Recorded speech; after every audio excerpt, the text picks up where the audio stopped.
इथे कढईमध्ये तूप टाकलेलं आहे अर्धा चमचाच आणि शेवया चांगले तुकडे करून घेतलेले आहेत, म्हणजे सगळीकडे उडतही नाहीत आणि व्यवस्थित भाजले जातात छान आणि वासही छान सुटतो त्याचा. त्यानंतर इथे दूध तापायला ठेवलं होतं. उकळी आल्यानंतर मग साखर टाकलेली आहे आणि मग साखर हलवायचं आहे व्यवस्थित. आणि इकडं मग आता शेवया व्यवस्थित भाजल्या गेलेल्या आहेत.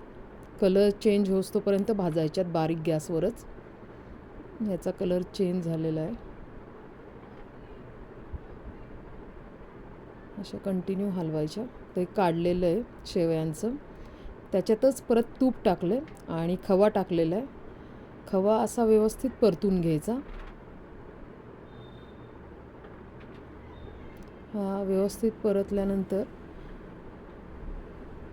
थोड्याशा तुपातच खवा परतायचा आहे, म्हणजे मग वासही छान येतो याचा आणि व्यवस्थित गाठी नाही होत, व्यवस्थित परतलाही जातो. साखर घ्यायची आहे अर्धा चमचा किंवा चतकोर चमचा अशी, जसा खवा असेल तसा, कारण त्याची टेस्ट त्यामुळे छान येते.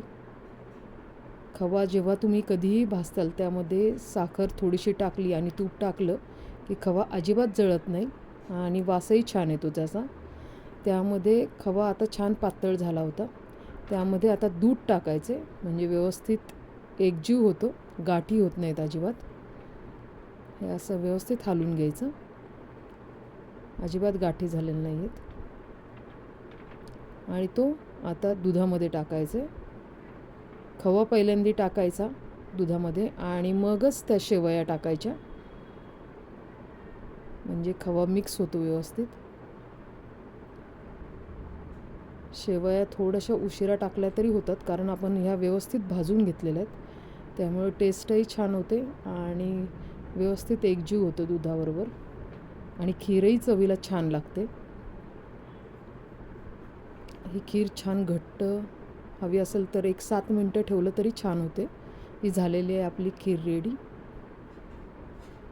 असेच नवीन नवीन व्हिडिओ पाहण्यासाठी लाईक, शेअर, सबस्क्राईब करा माझ्या यूट्यूब चॅनलला.